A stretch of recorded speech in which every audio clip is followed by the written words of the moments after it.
Assalamualaikum Ibu Rosida. Waalaikumsalam Bu Sandra. Bu Sandra ada apa Bu? Oh, gimana Bu? Apa nih kabar Ibu hari ini? Alhamdulillah kabar saya baik. Ibu Sandra sendiri gimana kabarnya? Alhamdulillah baik juga. Gimana Bu? Ada waktu nggak Bu? Ini saya mau ada yang didiskusikan sedikit nih sama Oh, Ibu. oh ya, oke. Ada kok untuk Bu Sandra. Apa yang tidak bisa ada apa ini Bu Sandra? Ada ya.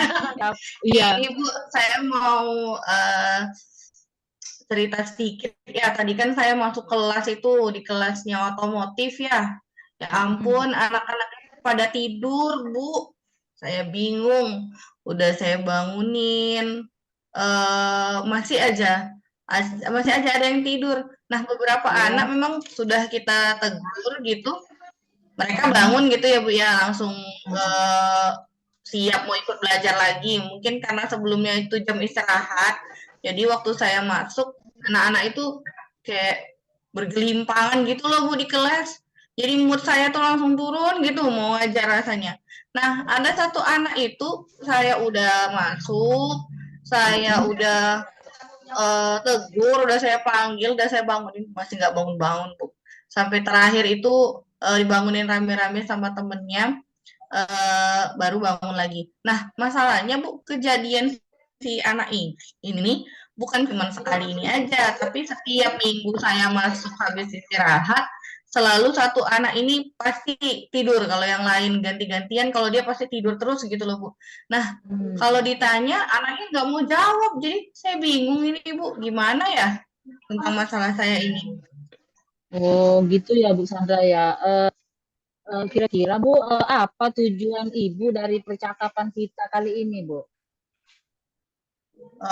Saya sih maunya ya Bu, tujuan saya kalau misalnya setelah kita berdiskusi hari ini, saya inginnya anak-anak saya itu dapat solusi bagaimana supaya mereka tidak tidur terus gitu di kelas Bu. Oh, apa Bu Sandra tuh sudah menanyakan keadaan anak-anak itu di rumah seperti atau gimana gitu Bu? Nah, itu tadi Bu yang jadi masalah. Anak saat ditanya itu nggak mau jawab. Misalnya saya tanya, emang ngapain nih ngantuk? Emang tadi mau ngapain? Nggak apa-apain Bu. Gitu. Emang nggak tidur apa tidur Bu? Kayak gitu. Jadi saya kayak bingung harus tanya kemana gitu Oh, ya Bu supaya tahu anak ini kenapa. hmm. Jadi kalau sekarang situasinya itu seperti apa Bu Sandra? Kalau situasi di kelas sih nggak mood banget ya Bu, nggak membuat kita antusias untuk mengajar. Kita yang ngajar aja udah drop gitu. Kalau lihat kelas udah anak itu udah banyak yang tidur, terus berkali-kali gitu loh Bu. Setiap habis istirahat itu anak-anak itu tidur gitu loh. Jadi situasinya nggak menyenangkan buat belajar. Ya. Kira-kira Ibu Sandra sudah mengetahui belum apa yang menyebabkan hal tersebut terjadi, tuh, Bu? Anak-anak itu pada tidur di kelas begitu. Nah, saya kan udah coba tanya ke anak gitu ya, Bu. Tapi anaknya ini kan nggak mau jawab. Jadi Mm-mm. saya kan niatnya mau panggil orang tua gitu ya, Bu ya. Surat panggilan. Mm-mm. Coba deh kalau anaknya nggak mau, saya tanya orang tuanya dulu deh. Dikasih surat panggilan nggak juga datang orang tuanya, Bu. Jadi saya tanya sama salah satu teman saya juga yang kebetulan rumahnya dekat dengan rumah anak tersebut.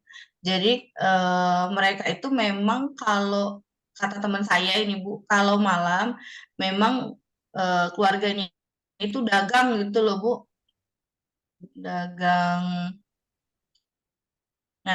nasi goreng kayak gitu malam-malam. Jadi memang anaknya tuh bantuin ngantuk seperti itu Bu. Jadi dalam keadaan seperti itu, Ibu kan tadi sudah memanggil orang tua begitu ya Bu ya. Eh, Lalu Ibu sudah convince gitu ya. Iya, saya udah surat panggilan tapi nggak datang gitu. Mm-mm. Eh, Kira-kira gagasan selain itu apa yang akan ibu lakukan terhadap anak itu? Kan ibu sekarang sudah berkunjung, sudah memanggil orang tua, begitu. Anak-anaknya masih keadaannya seperti itu. Nah, kira-kira gagasan yang akan ibu lakukan berikutnya apa gitu? eh karena ibu tanya gitu ya saya jadi mikir ya Bu, gimana daripada saya minta orang tuanya datang nggak datang, gimana kalau saya aja ya yang ke rumah mereka visiting gitu ya Bu. Iya, iya, iya.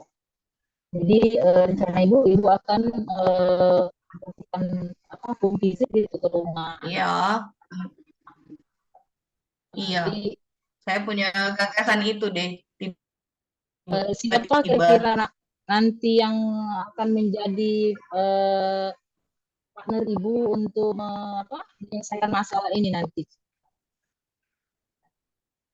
Maksudnya eh ya ibu akan ajak kerja sama siapa seperti itu biar nanti kan ibu tidak sendirian untuk melakukan hal ini karena kan ibu mau home visit seperti itu.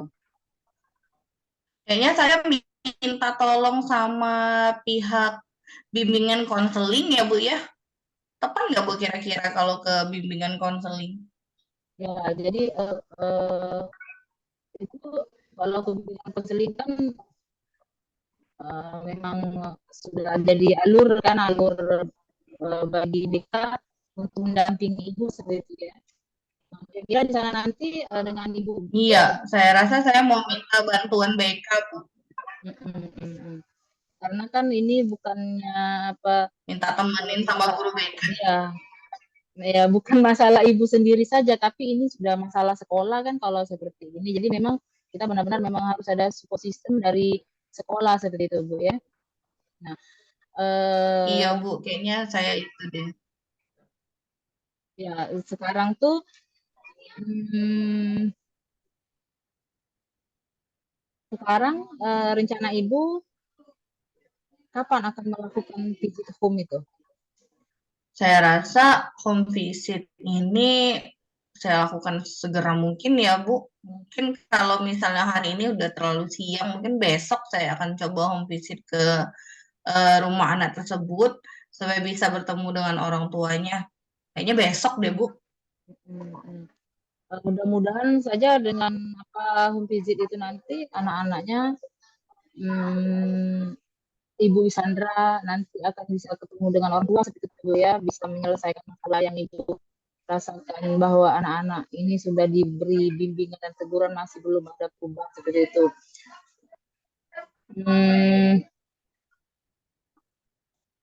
Kira-kira nanti eh, apa perbaikan yang akan ibu lakukan bersama bersama dengan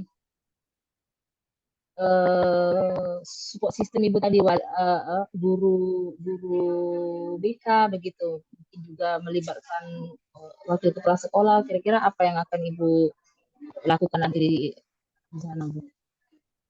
Saya rasa saya ingin melakukan seperti kegiatan berkala gitu ya Bu. Jadi ada jangkanya, nggak harus sesering-sering mungkin, namun mungkin 1 bulan sekali cukup. Misalnya memang kita agendakan untuk anak-anak yang bermasalah itu ada kegiatan home visit yang ditemani atau didampingi oleh bimbingan konseling atau mungkin lebih ke pihak humas juga bisa untuk membantu. Misalnya ada masalah anak yang perlu penanganan dengan orang tua, namun orang tuanya itu terhambat gitu ya Bu, tidak bisa untuk datang ke sekolah. Saya rasa saya akan berbicara dengan BK, membuat program gitu ya, meminta BK membuat program untuk pengecekan berkala seperti itu Bu. Nah jadi dalam percakapan kita ini apa yang sudah ibu rasa tercapai begitu Bu yang ibu rasa sudah ada yang ibu rasakan begitu setelah kita bercerita berdiskusi seperti ini apa yang ibu rasakan Bu? Iya, tadi saya rasanya agak putus asa gitu ya, Bu. Rasanya gimana lagi nih ya, tapi setelah kita berbicara kali ini, saya malah dapat ide baru untuk home visit, terus dapat ide baru untuk membuat program home visit berkala. Jadi menurut saya memang sangat bermanfaat sekali ya Bu percakapan kita kali ini. Jadi kesimpulan Ibu dulu kan berarti Ibu akan berbisik, begitu membuat program berkala untuk anak-anak, mungkin anak-anak yang bermasalah bekerja sama dengan guru BK, mungkin dengan wali kelasnya, begitu Bu ya, wakil kepala sekolah Iya, di benar. rumah saya, ya. Ya, itu Gimana? kesimpulannya memang pas seperti itu, Bu. Ya, ya. Jadi kira-kira apa kesimpulan yang Ibu Sandra dapatkan dari diskusi kita pada hari, dari percakapan kita pada hari ini? Saya menyimpulkan bahwa memang pengawasan atau pengecekan terhadap anak itu perlu dan penting. Juga kita butuh hubungan dengan pihak lain supaya pembelajaran yang baik itu bisa tercapai seperti itu, Bu. Oke. Nah, sekarang gimana perasaan Bu Sandra? Apakah sudah Alhamdulillah sudah bersemangat. Terima kasih banyak ya Ibu Rasida atas saran-sarannya. ya sama-sama Bu Sandra? Semoga Bu Sandra semakin kuat hebat ya dalam mendampingi anak-anak hebat kita. Ah, Oke, Bu iya, Sandra. amin. Terima kasih ya Ibu Rasida atas waktunya. Ya, sama-sama Bu Sandra. Iya, baik Bu. Assalamualaikum. Waalaikumsalam Ibu.